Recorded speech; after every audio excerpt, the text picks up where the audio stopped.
सद्गुरुदेव भगवान की जय। सर्ववेद भाष्य प्रथम मंडल प्रथम अध्याय। सब तत्वों का ज्ञान है परम पुरुष विज्ञान।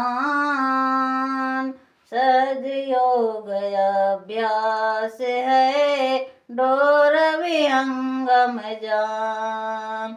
सहज योगाभ्यास के साधन से चेतन सुरति जब विहंगम अर्थात पक्षी के समान निराधार आकाश में गमन करती है, तब परम प्रभु के प्रत्यक्ष विज्ञान में परा अपरा समस्त तत्वों का ज्ञान हो जाता है।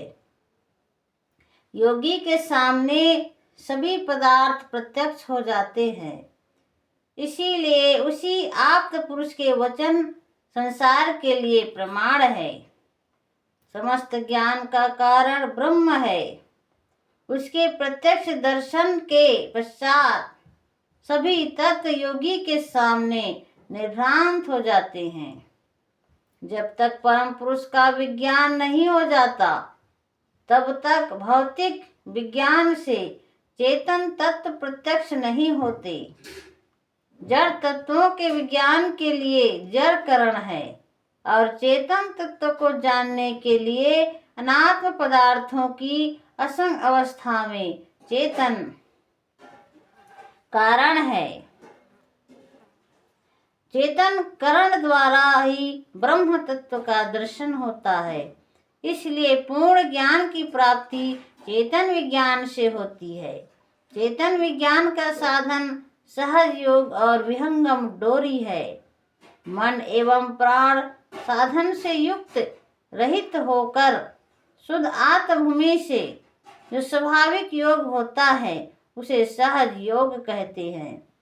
सहज योग में प्राणायाम, कुंभक, षटक्रिया और चक्रों का वेधन नहीं होता। आत्मभूमि पर जब चेतना स्थिर हो जाती है, तब अपने आप कुंडली अपना मार्ग छोड़ देती है एवं वह योगी अपने शुद्ध किरण चेतन सुरति द्वारा महाशून्य रंभ के भेद से गगन में जाकर अमृत परमानंद सुख का लाभ करता है। जड़ भूमि के त्याग के पश्चात ही यह विहंगम योग की रहनी एवं सतपथ प्राप्त होती है। बिना विहंगम योग की सरोज भूमि प्राप्ति के लिए जड़ चेतन किसी भी अध्यात्म तत्व का बोध नहीं हो सकता। इसलिए इस वाणी में ग्रंथकार ने चेतन विज्ञान द्वारा परम पुरुष की प्राप्ति से ही सर्व तत्वों के प्रत्यक्ष ज्ञान होने की चर्चा की है। ब्रह्म विद्या प्रकाश है भक्ति मुक्ति सुख धाम। गाथा यह अध्यात्म है अमृत सनातन नाम। ब्रह्म विद्या के प्रकाश में चेतन साधन अनुभव योग युक्ति द्वारा चेतन धाम परम पुरुष की प्राप्ति होती है। यह तत्व ज्ञान आध्यात्मिक है, किसी मत या संप्रदाय की गाथा नहीं है, बल्कि सनातन ब्रह्म विद्या तत्व ज्ञान प्रकाश है। सनातन ब्रह्म विद्या का प्रकाश सृष्टि के प्रारंभ काल से ही संसार में चला आ रहा है। आधुनिक तत्व ज्ञान वाचक ज्ञान के अतिरिक्त जहाँ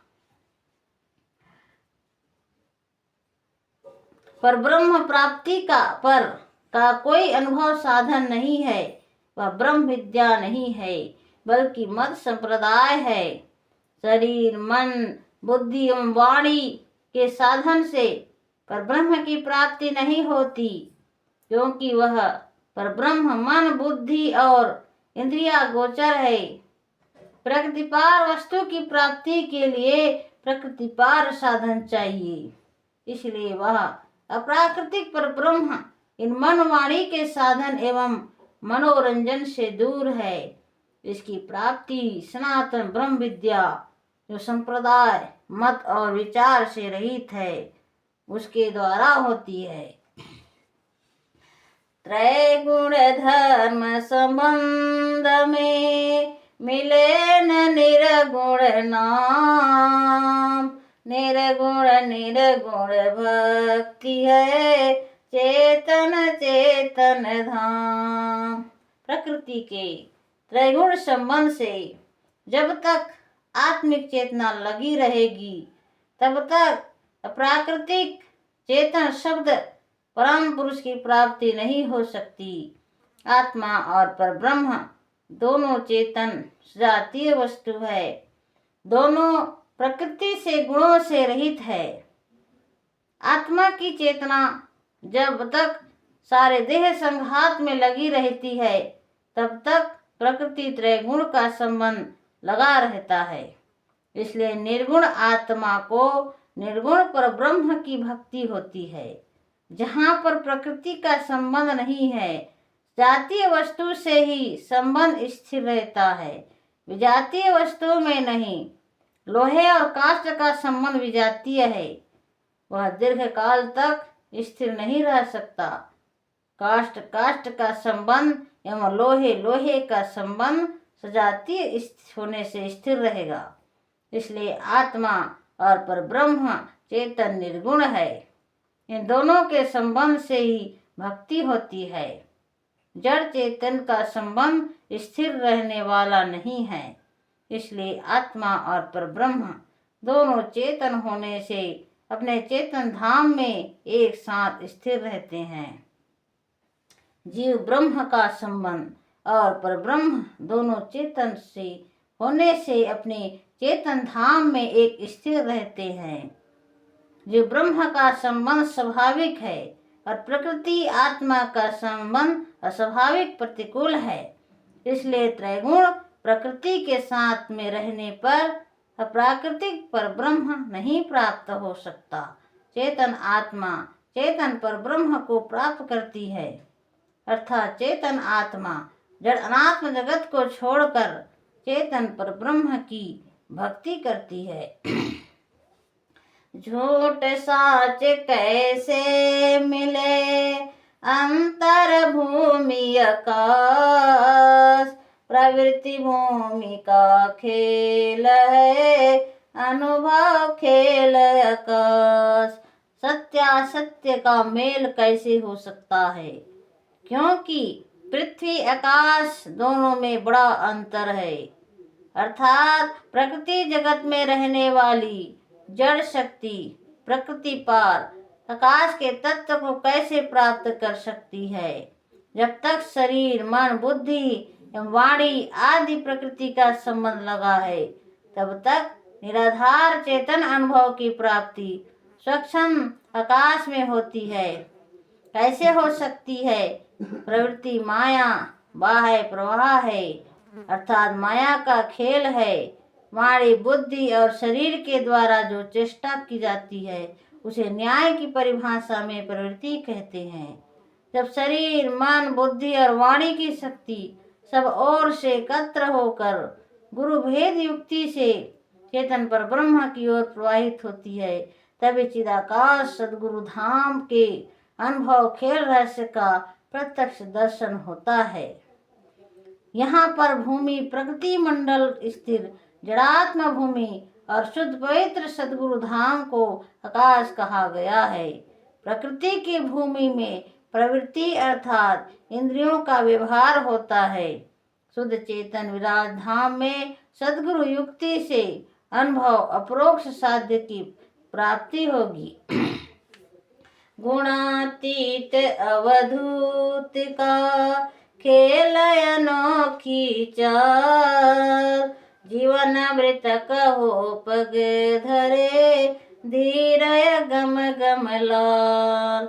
जब आत्मा शुद्ध चेतन स्वरूप में आकर चेतन सुरति को जागृत करती है, तब त्रिगुणों का तिरुभाव हो जाता है और आत्मा शुद्ध चेतन स्वरूप में आकर परमानंद सुख में विश्राम करती है।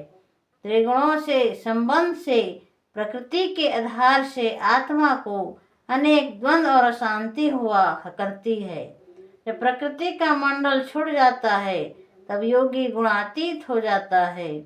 गुणातीत अवधूत योगी की चेतन क्रिया प्रकृति से अलग एवं अनुपम गति से अपने प्रदेश में प्रकाशमान रहती है।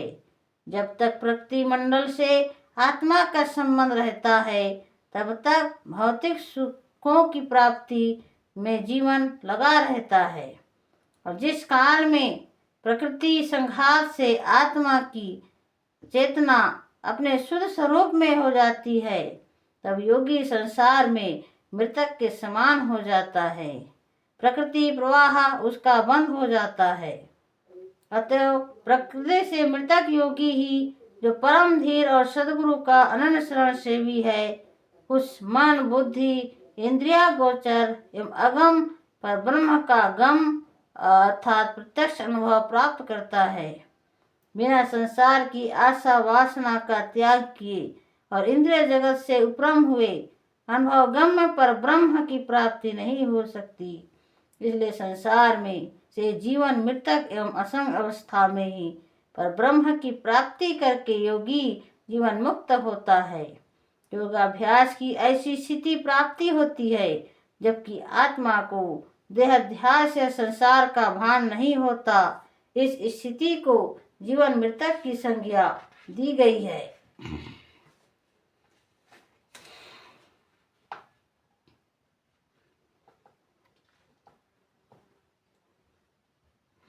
मम सद्गुरु आदेश है, सत्य करो उपदेश, भला बुरा जग मानई, संत चले निज देश। मुझे नित्यनाद सद्गुरु की आज्ञा है कि ब्रह्म विद्या तत्व ज्ञान अनुभव योग साधन का सत्य उपदेश सबको करो। प्रभु प्राप्ति परमानंद की उपलब्धि करने का अधिकारी मनुष्य मात्र है। अधिकारी अध्यात्म पिपासुओं को ब्रह्म विद्या तत्व ज्ञान का उपदेश करना चाहिए। सन्मार्ग में चलने पर अनेक कठिनाइयां आती है, इसलिए अनेक बाधाओं के होते हुए भी अपने सद्गुरु भक्ति अध्यात्म पथ में विचलित नहीं होना चाहिए।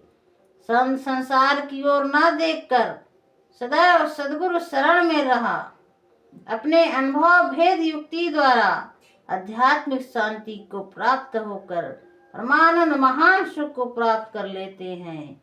ब्रह्म विद्या के आचार्य ही अध्यात्म जगत के पथ प्रदर्शक हैं, इसलिए उन्हीं की शरण में रहकर अध्यात्म तत्व का बोध और पूर्ण शांति की प्राप्त होती है।